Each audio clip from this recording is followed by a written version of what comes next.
here for an informative and engaging discussion on this exciting journey. As we navigate the path forward toward higher education, it's crucial to make well-informed decisions that align with each student's unique aspirations and goals. Our goal is to be the easily accessible, kind of quasi, but I'll say experts in the building that can guide your student through the intricacies of the college application process, share valuable insights when we can, face-to-face, via email, via phone. Like I said, that kind of accessibility piece is important to myself and Ms. Nelson. And providing resources that empower you all to feel confident along your journey. So whether you're just beginning to explore the possibilities or you already have a roadmap in your mind, we hope that this presentation will serve as a valuable first resource to you. So to tell you a little bit about ourselves before beginning, I like to kind of emphasize that Laura and I have very different but kind of complementary skill sets in the college counseling world. So Laura is in her second year here at CDH.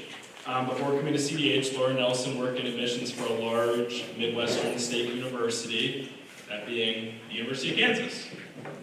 This is my first year at CDH, so we are a new two-person department. But it's my second go-around in college counseling, the first time being in Pennsylvania. I'm a native East Coaster. I grew up in Maryland and attended Dickinson College for my bachelor's degree and the University of Pittsburgh for my master's. Both are in Pennsylvania. So we work very closely and collaboratively, and we encounter situations all the time where one's maybe the expert in some niche major or region of the country or whatever it might be, and we're always happy to assist a student from the other chunk of the alphabet, right? So I have my caseload being students' last names A through K, and Ms. Nelson has the second half of the alphabet, but always happy to step in when appropriate. Okay, so the agenda for this evening.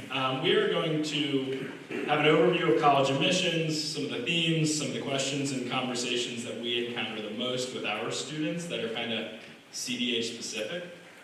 How to begin finding a fit. So there's many types of fits. That could be academic, size, financial, distance from home. The timeline that we find, kind of in a broad sense, works for our students, what we offer on that said timeline, and the services that CDH is trying to go above and beyond to offer you. The tour of ambiance is an important piece here. That might be a familiar-ish term from 9th grade, probably familiar if you have had an older sibling who's been through this process already, but ambiance is a really critical piece for how we go about the earliest steps of discovery for colleges, majors, careers, etc., to ultimately like the black and white paperwork of submitting your transcripts to schools. Some topics of interest, that's essentially kind of our spring timeline of to-do items for our juniors in the room. Financial aid. During our financial aid portion, it's really important to me to try and share information that is relevant a whole year out from really anything tangible you can do in the process, but maybe at times becomes a little bit of a reassurance or relief. And then we're going to talk a little bit about testing, specifically the school day ACT that our juniors will all default have the option to take here at CDH on April 9th. And then we'll end with some questions. Okay. So a little bit briefly about where CDH students are going after they graduate. So, and this is all really, fortunate. We're fortunate to be in a situation where we've had Naviance in place as a school for many years. We can track very helpful data anywhere from applications to a college in Alaska and the admission rates we've had at said school in Alaska to big picture stuff about where our 200 some odd student graduating class ultimately is going. So about 88% of our recent graduating classes have had students attend a 4-year college. 6% have attended 2-year schools and technical college, and the remaining 6% have made a variety of other choices from gap years to employment to service, domestic and abroad, junior hockey, military, and so on and so forth. In last year's class, I was kind of digging into the numbers earlier today when I was preparing my notes. We had a tick more go to 2-year colleges than in a few past years. I think that's a little bit of anywhere from COVID interruption to ongoing conversations about affordability, and overall just a shifting national view on the kind of pragmatism of going to community college before eventually transferring and finishing a bachelor's degree. So, personal worldview, not necessarily bad. Okay, so a little bit of an overview of challenges, kind of conversations when the seniors come in and checking in the counseling office to talk to myself and Ms. Nelson, some of the typical things we're running into. For all of these items, all these challenging kind of items that come up, questions that come up, it's really important to Ms. Nelson and myself to try and have one thing we do during the year, a program. It could even be information that we're sharing via email or on the daily announcements, but it's really important to us to address a wide range of these things over the course of the year in our programming, and I hope you'll see that unfolding for the spring of the junior year and as senior year goes on. Financing is one of the items that we're most committed to kind of burying our noses into the current research. Sharing resources at times might feel, fall of the senior year might feel like we're kind of bombarding you with resources and stuff we're learning, but it's an ever-evolving field, and it's just important. And I'm planning intentional time for helping students when available for workshops, presentations, things like that. For example, we had a FAFSA information meeting last week with a local expert from Hamlin. We had the Associate Director of Financial Aid at Hamlin come and present to our senior parents, and that was like the line by line, here's how you'd answer this question with a, this circumstance, this specific household, and so on and so forth. So that's really a little bit more of a consideration for senior year, but we try to offer these intentional programming to get a lot of the financing uncertainties. Items like information, what's quality information on Google? You can search something about a college and get, you can get those ad posts on Google, and then you have to pour down a couple lines to get the relevant information. Selectivity, what feels appropriate to me from what's a highly selective and unfortunately highly selective, like we hear this synonym when we go to our colleges and stuff. Highly selective can be highly rejective, right? I mean, is that a good thing that they're rejecting 9 out of 10 people that apply or whatever it might be? So we answer a lot of questions and we run into a lot of challenges with selectivity and a plan that's appropriate for the level of selectivity. Time, the process of using your time wisely on a break to visit schools in a different part of the country. Having the kind of adaptability and foresight to buy flights a ways in advance if it's ultimately on your radar to travel and visit schools. And uncertainty around fit and major and things like that. What if you're sitting there going, well, I know it's important to me to go to college after I graduate from CDH, but nothing's spoken to me much as far as a major goes. That's kind of a conversation that we encounter a lot. The good thing is that we genuinely believe that there's a level of selectivity, a major program, a affordable option, a fit for every student. That's a quality enough young man or woman to graduate from CDH. And then finally, the changing landscape piece here is a challenge that we're kind of still emerging from with COVID, right? There were some Supreme Court rulings around admissions practices in higher education just this past summer that we brought in some speakers to address. We're sharing research with senior parents, things like that, sharing policies from some of our local and kind of nationally reputable colleges. And then items in the landscape again surrounding colleges requiring national standardized tests. Finally, the good news, kind of like I mentioned a moment ago, the United States has the most varied and accessible system of higher education in the world. The most colleges in Minnesota, most colleges in the Twin Cities, most colleges across the country admit more students than they reject. So there are appropriate options out there, and we are always excited to navigate that process.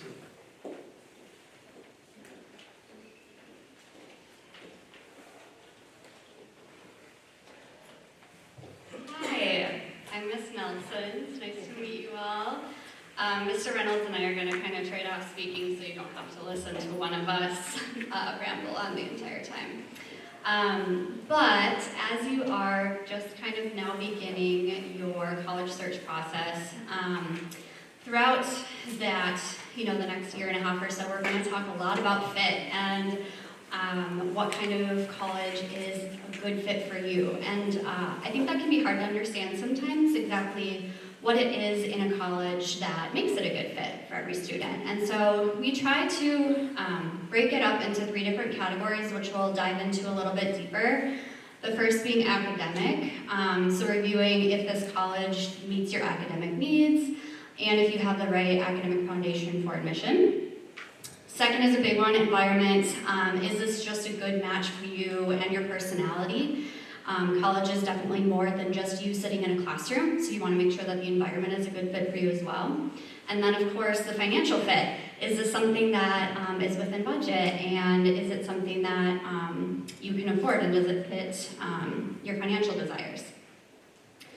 So, beginning with academic fit, Mr. Reynolds touched on this a bit, but obviously you're going to be thinking about if this college has your major or program of interest. And I guarantee that there are many of you out there going, oh crap, I don't know what I want to do. And that's totally okay. So kind of lean into that and start discovering and exploring different things. And don't be afraid to ask colleges, hey, if I do come in fall of 2025, right? What is it gonna look like if I'm still deciding? Is there a pathway for me, or what are the resources available for me to allow me to decide and still graduate in 4 years? When we actually work to build your college list, we divide colleges into one of 3 categories. So you'll hear these terms quite often. The first is going to be a reach, second is going to be a target, third is going to be a safety or a likely school. And the idea is to create a balance list, so we actually encourage you all to have some of these categories in your list. So a reach school is going to be an institution where academic averages maybe are a little bit above where you're sitting, or really any institution that's labeled as highly selective. A target school is going to be something that your GPA and potentially a test score and really all-around academic criteria is really very much in line with the averages of what that school is admitting, okay?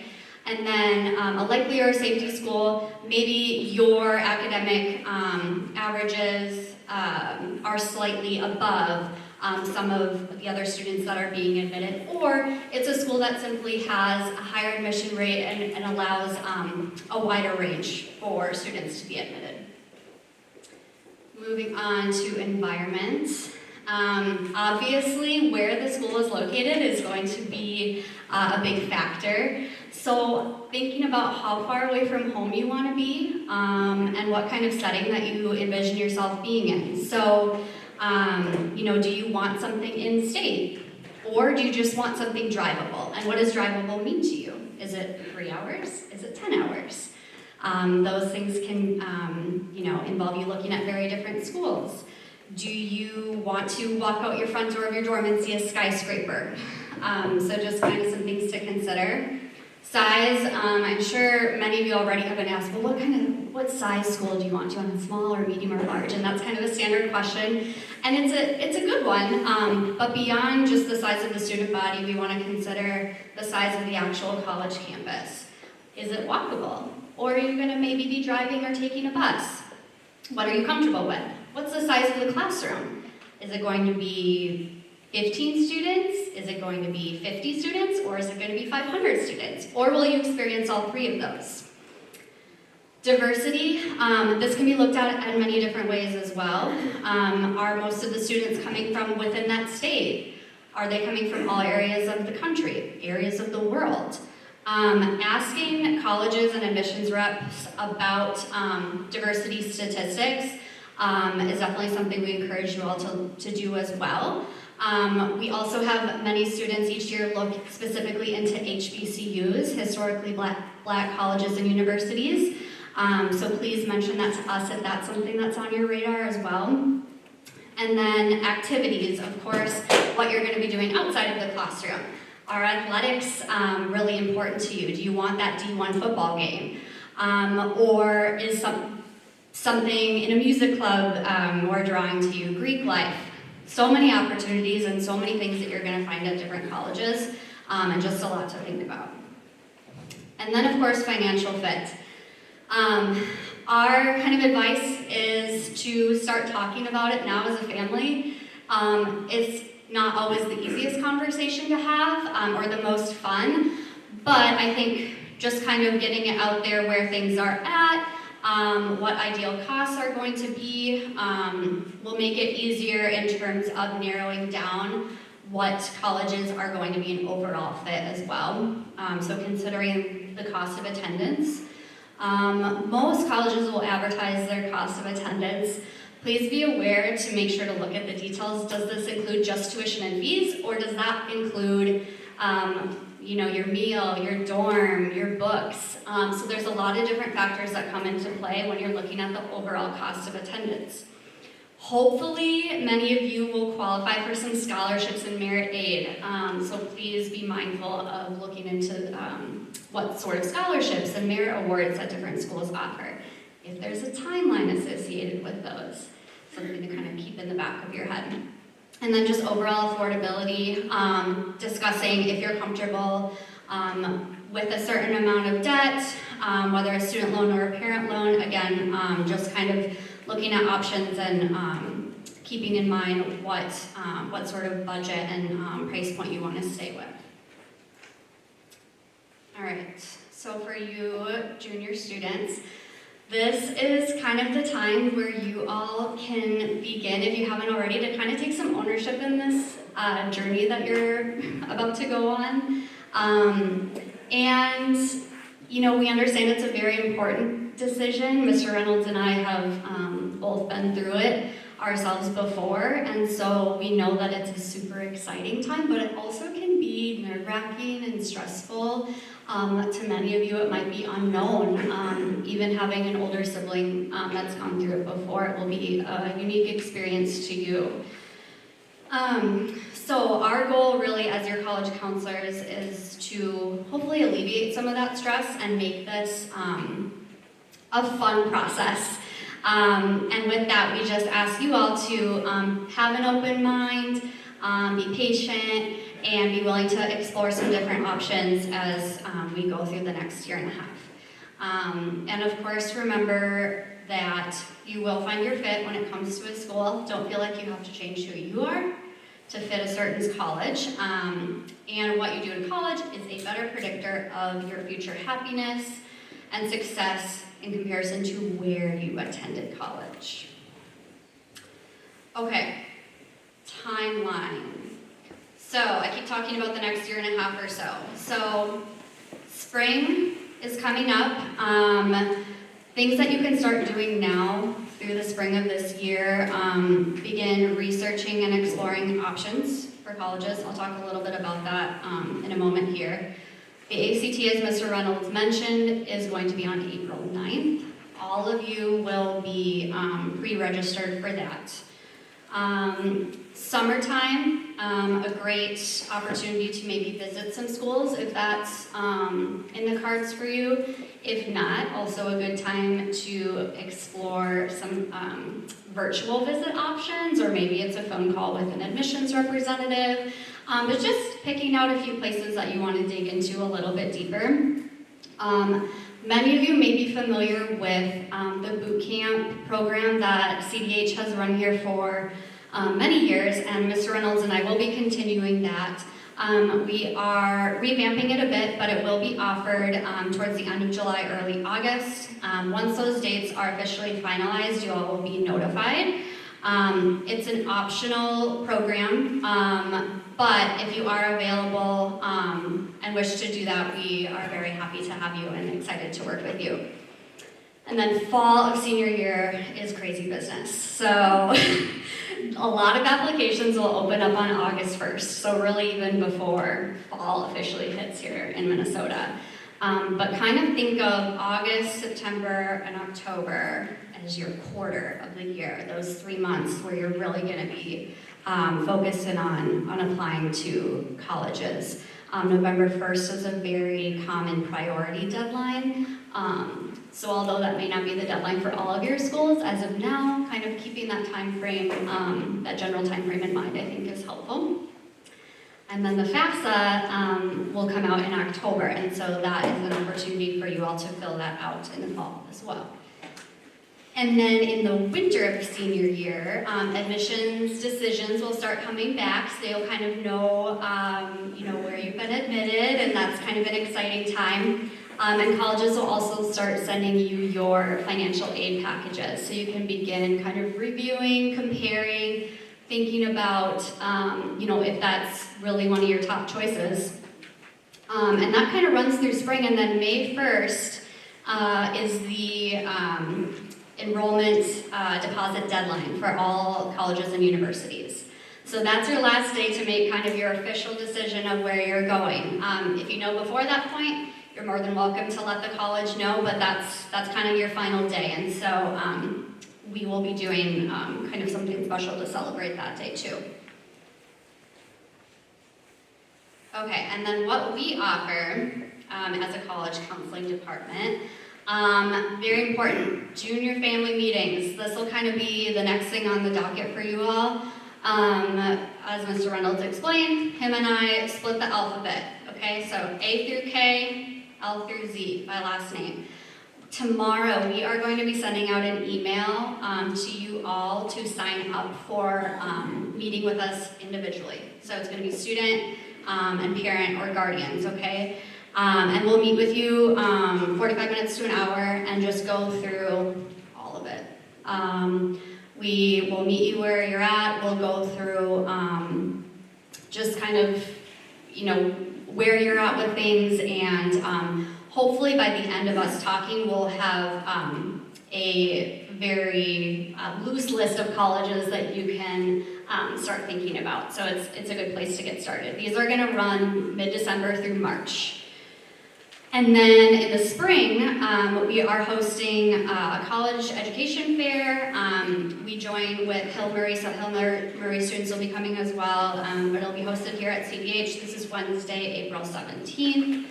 In the evening, we traditionally have over 100 colleges come. It's a good time. It's a good opportunity to talk with schools, especially those that maybe are further away, you haven't had a chance to get to campus. Those reps will be here in person to talk with you. And then, in the fall of your senior year, this last year I think we did it the last day in August, so it's right away when we're back in school. We'll kind of do a recap of everything we've talked about, and then make sure that everyone's on track and working on applications. And then we will continue to meet with students as needed, do check-ins through September and October. And then we will host an applying for college financial aid program in October. Usually we host it right after the FAFSA comes out, so that you can kind of get all the information and then go home and hopefully work on some of that. All right, now, another kind of important thing. Okay, I'm actually curious. Students, who has heard of Naviance? Okay, who remembers making their login freshman year? Yes. Someone with really good memory? Okay. This is an app on your iPad. So I cannot tell you how much your future self will thank you if this is something that you are intentional with now. It's a really good program that we use here at CDH to allow you to search for schools. Your username is your CDH email. Your password is something you set up 2 years ago. If you've forgotten it, go ahead and reset that, but our kind of assignment for you all is to make sure that you can successfully log into Naviance before we meet with you. That would be so wonderful. I'm actually gonna escape out of here and give you all a little tour.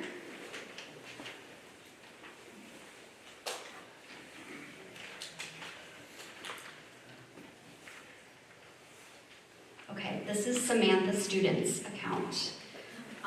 So when you all log into Naviance, this is going to be what it looks like.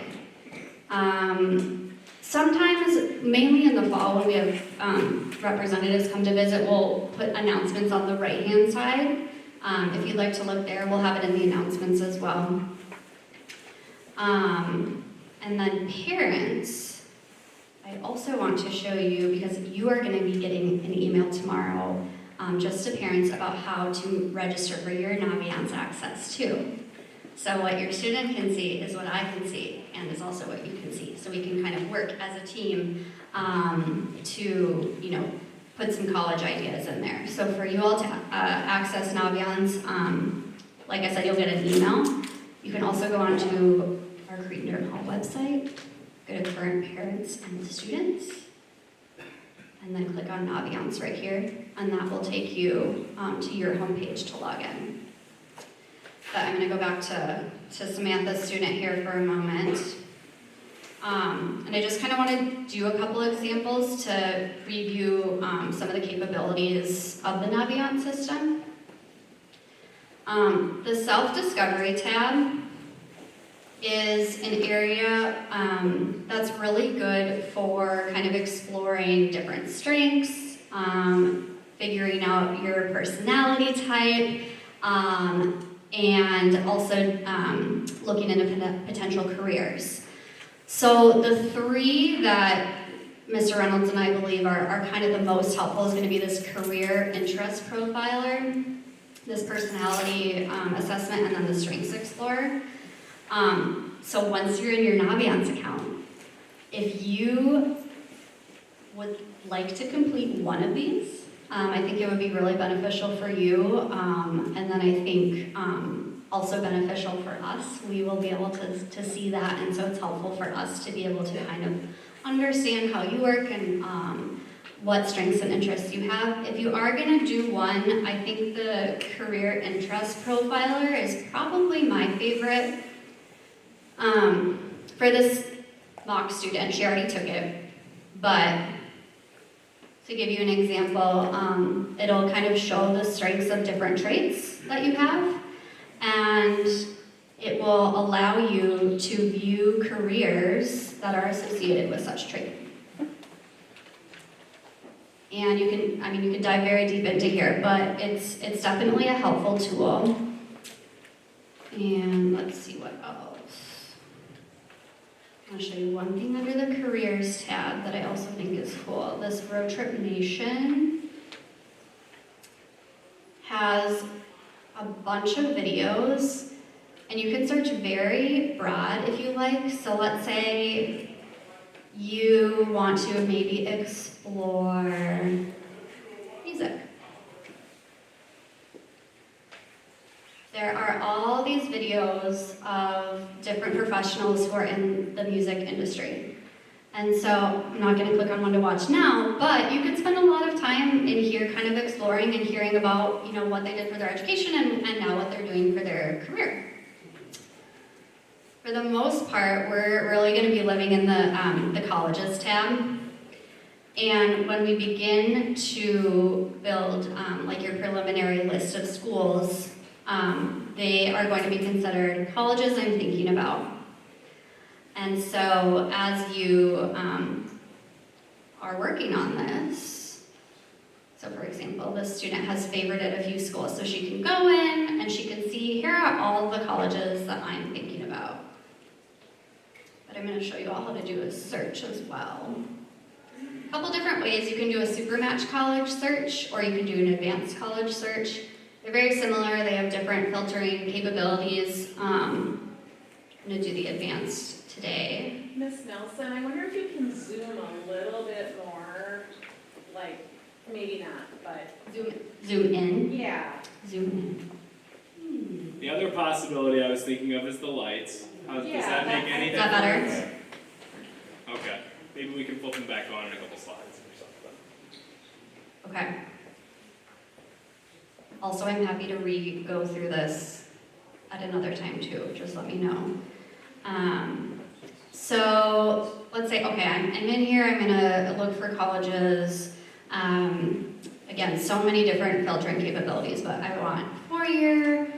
I'm going to say I want a public school. Go into location and select by entire region, specific states. Let's go with something we know. We'll say Minnesota.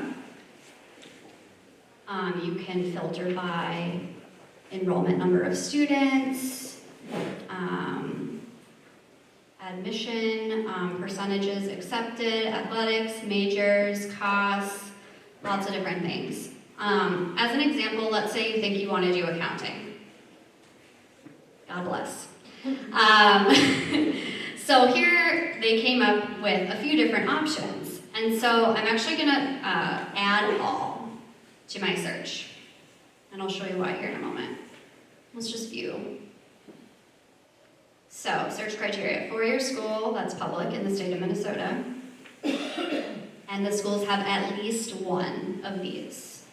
So accounting and business management, etc. And then I can actually come down here and scroll and look at the 13 schools that match my criteria. And again, going with what we know.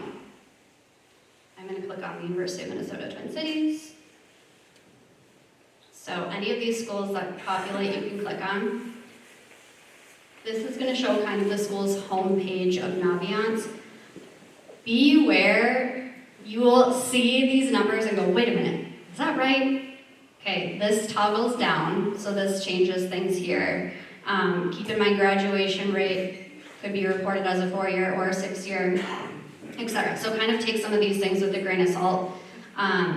This I think is really helpful, seeing the size of the student body, average classroom size, etc. If I scroll down even more, this will actually map your academic criteria onto a scale. So here's Samantha student right here. You can see her. So it's a kind of a good guide to see where you are at versus Cretin-Derham halls. Middle 50% of accepted students, along with the national average of accepted students. And then if you go in admissions, again, more data. If anyone loves data, like you're going to be in your dream world in here. If you don't like data, well, you can skim this part very briefly. But when we meet individually, we'll likely be looking at some scattergrams as well. So this is really going to give you a taste for how selective a college is. Green check marks indicate a student from Cretin-Derham Hall who was admitted. Blue circles are a student who was waitlisted. Red X's are a student who was not admitted. This dashed line here plots the average. Running up along the side is a GPA. Running along this way is an ACT score. I'll dive into this later, but keep in mind everything in recent years going test optional. Sometimes if a number looks a little funky, it could be because a student didn't submit a test score, so kind of keep that in mind. But I think this is a really helpful tool for you all to use. Okay.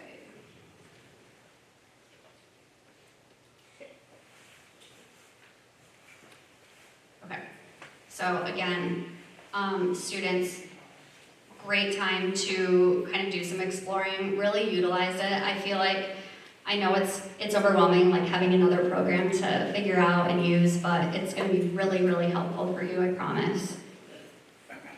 And then I'm going to wrap up just by talking about kind of your to-do list and recapping that. So Naviance Exploration, we just went through that. Junior family meeting, email is coming out tomorrow. Okay, so sign up for those. Please do at least one career inventory on Naviance.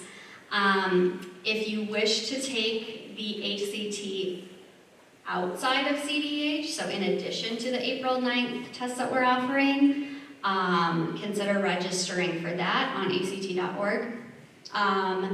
And put the CDH Education Fair on your calendar. And most importantly, we will push this till the end of the year. Keep on doing what you're doing. Work hard in your classes.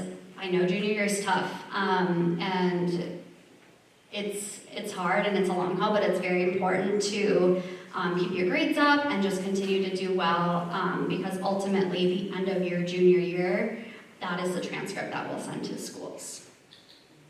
Okay, and now I think Mr. Reynolds is going to come up and talk about finances. Could be a stretch opportunity or something. I'm always a big proponent of that when you get a walk around for a second during class moment. I know 40 minutes into the after-school evening presentation, now pivoting toward talking about government finance forms is really what we all want. It's reality, so I'll try and be brief through my financial aid overview, because like I mentioned, I want to qualify it all with, there's a lot you can do from a preparation standpoint and like an understanding the market and the landscape, but there's only so much you can do a year out from your opportunity to even file your FAFSA. So there are a few different types of ways that you can fund that actual tuition, room, and board bill you get fall of your freshman year of college. One of those is gift aid or need-based aid. So gift aid refers to aid that you don't owe any work or any debt for when you receive it, okay? So you'll hear me talk a lot, maybe in the next year, about the different pots of money that eventually add up to paying your bill. It's not often the same pot. For need-based aid, you can get it from the federal government,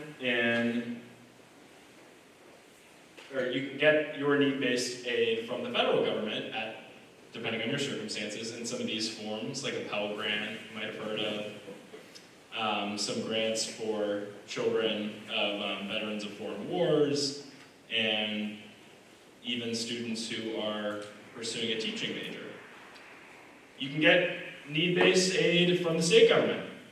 There's some exciting developments with a state grant for attendees at Minnesota public colleges called the North Star Promise. That's happening for the first time in the fall of 2024 for lower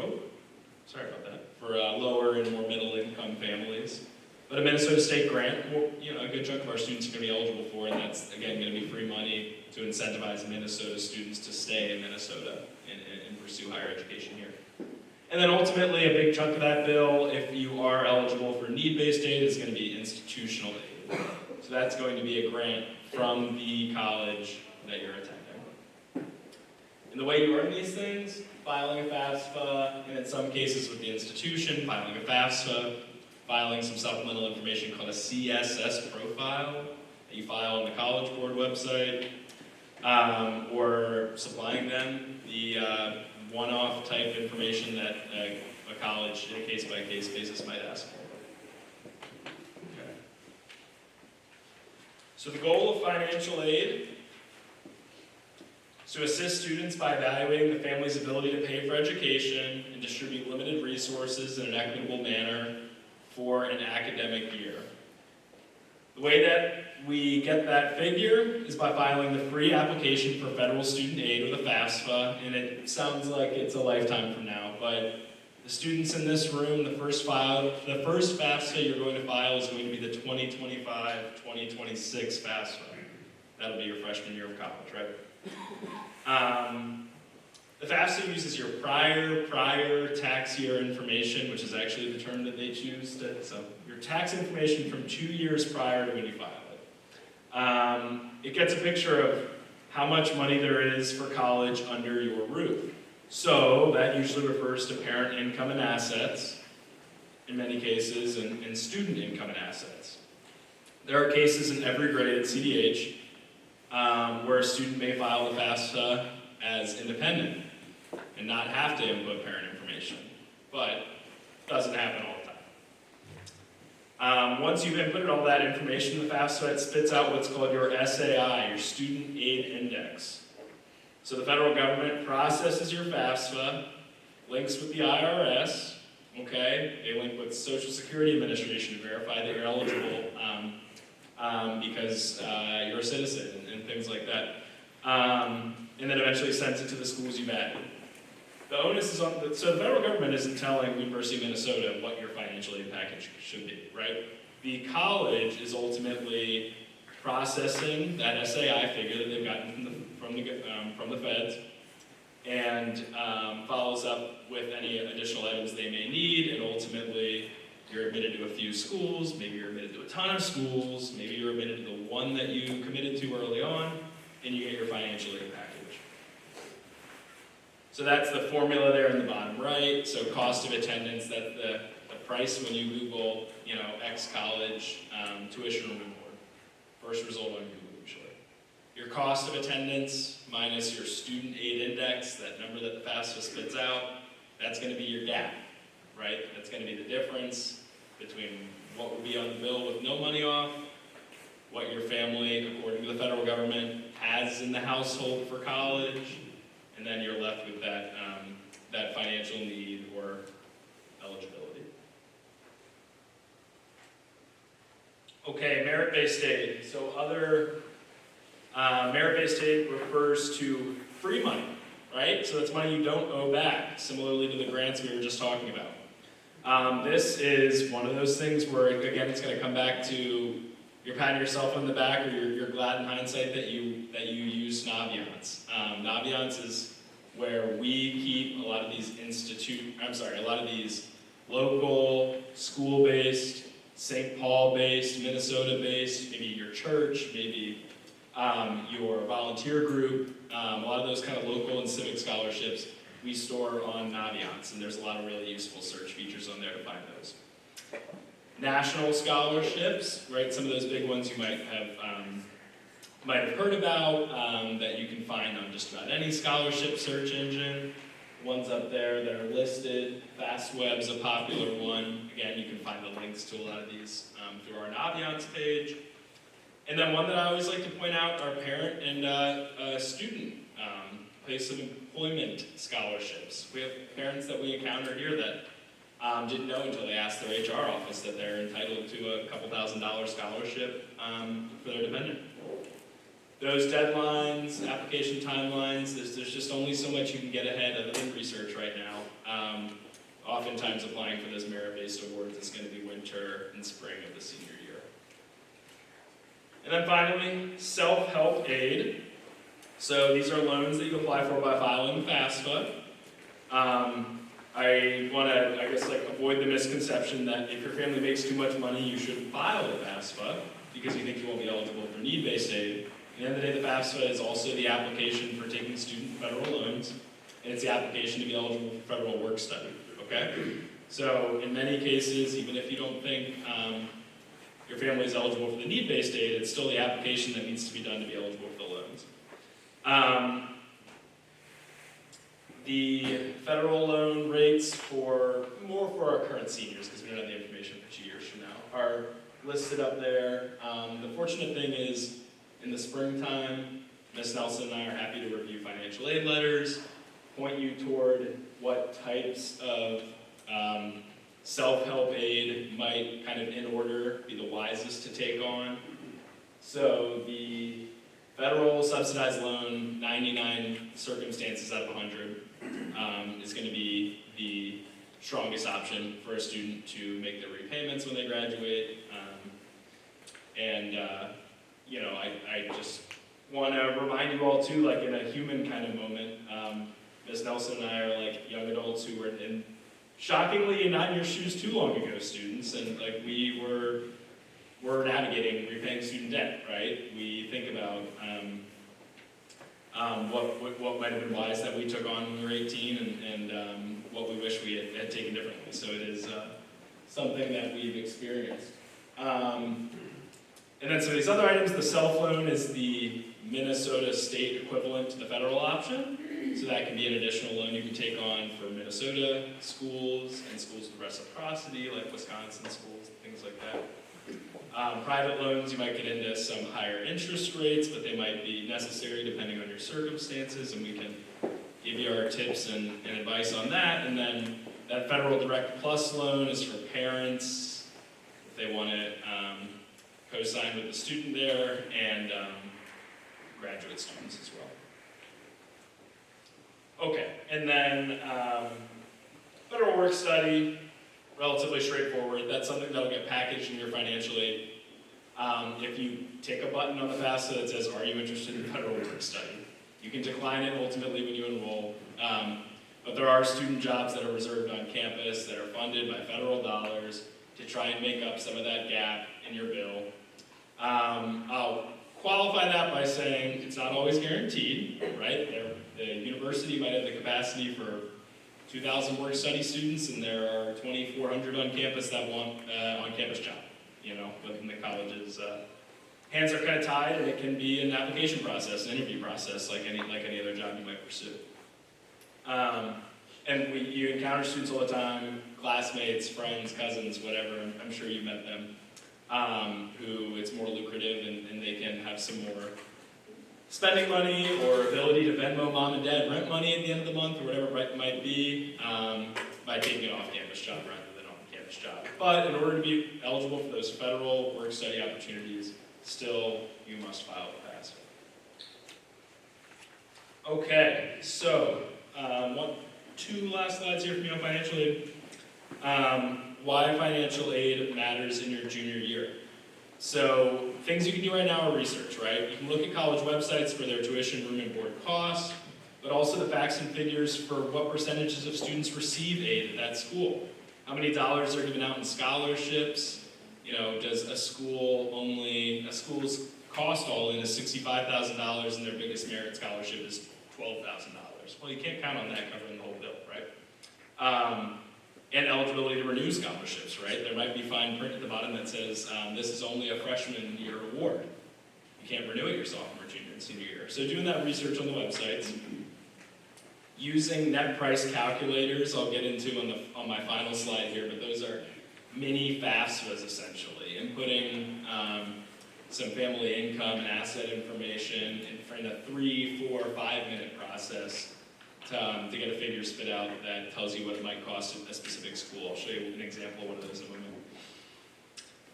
Looking at the size of endowments, I just want to qualify with this is not a flawless correlation, but there are many instances where a selective school with a large endowment, maybe we've heard of a Harvard or something like that, can afford to give very generous need-based grants, right? So, you know, looking into the quality of the finances, right? How much does a college have in that endowment fund? These are referred to as full need met schools oftentimes, schools with a really strong endowment that are capable to meet full demonstrated need, or a school might tell you when they're presenting to you that, you know, we guarantee that we meet 95% of student demonstrated need. That's a quality question to ask when you're at an information session touring a school.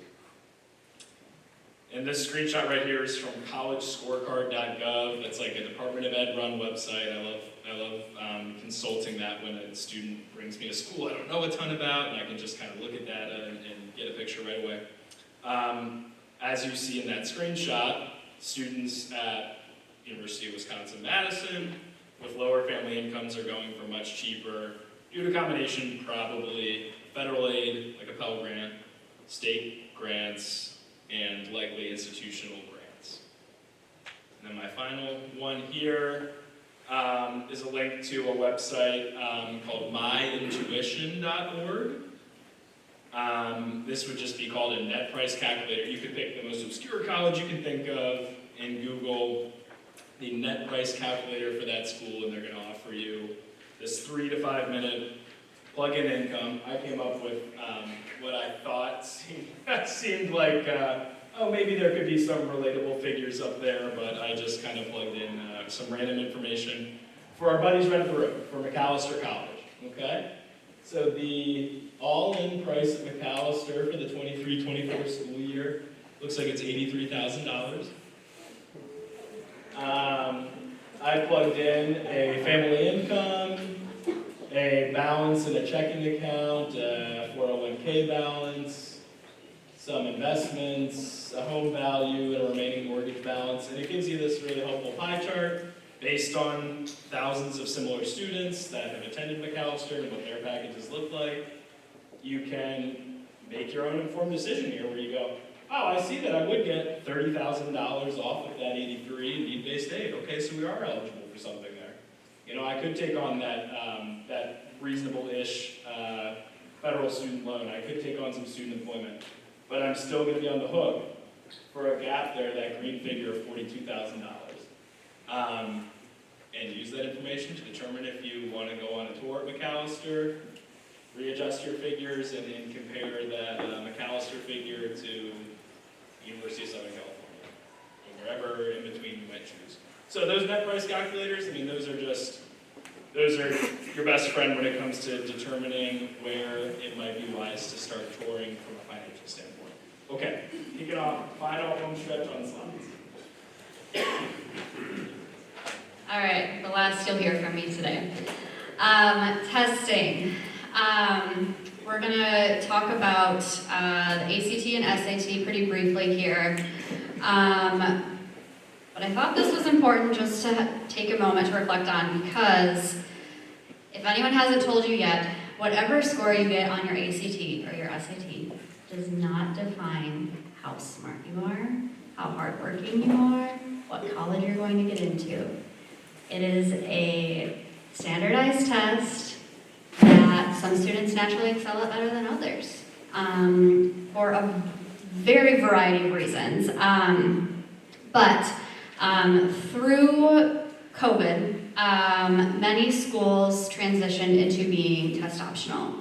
And I'm thinking some of you have probably heard this before. So to kind of generalize, most schools are still test optional. Many schools have said they are going to be remaining test optional indefinitely. And what that means is you get to decide if you want to include your test score with your college application. You will not be,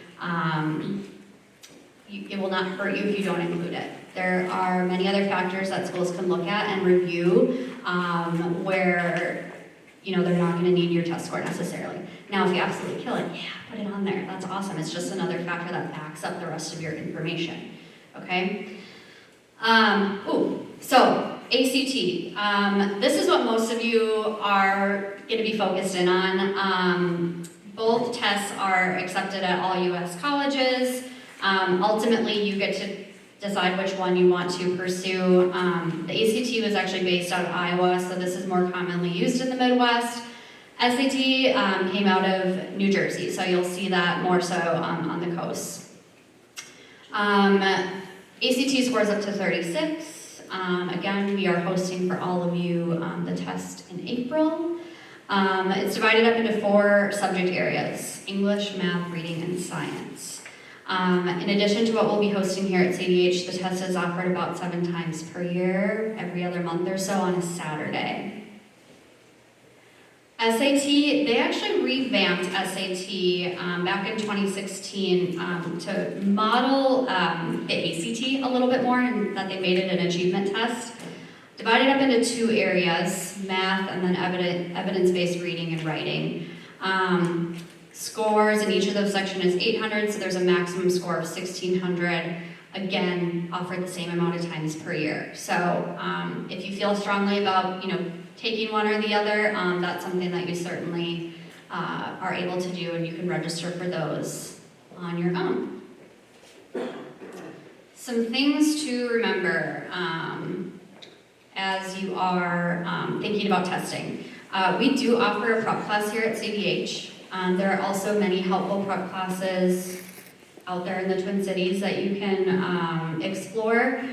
You certainly don't have to do one, but if you take the test and decide there's some areas I kind of want to focus in on and I feel like I could raise my score a couple points, I do think that in those scenarios, the prep classes can be very helpful. Or if you want to do kind of a general overview before taking it for the first time, that can be kind of nice too, just to see how questions are formatted, do a practice exam, and honestly kind of build some confidence is good too.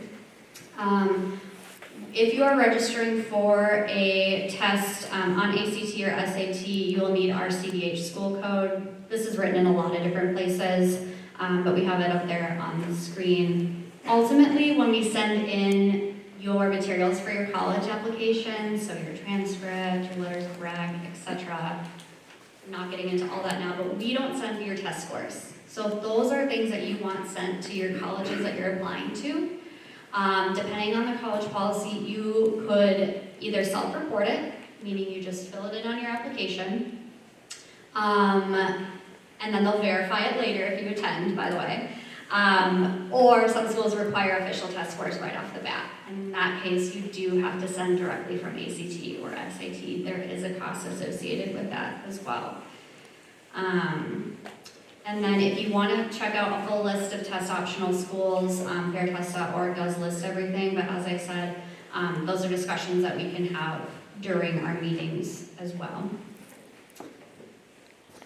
In terms of testing strategy, we really recommend taking the ACT at least one time. It's up to you if you want to take it again and again.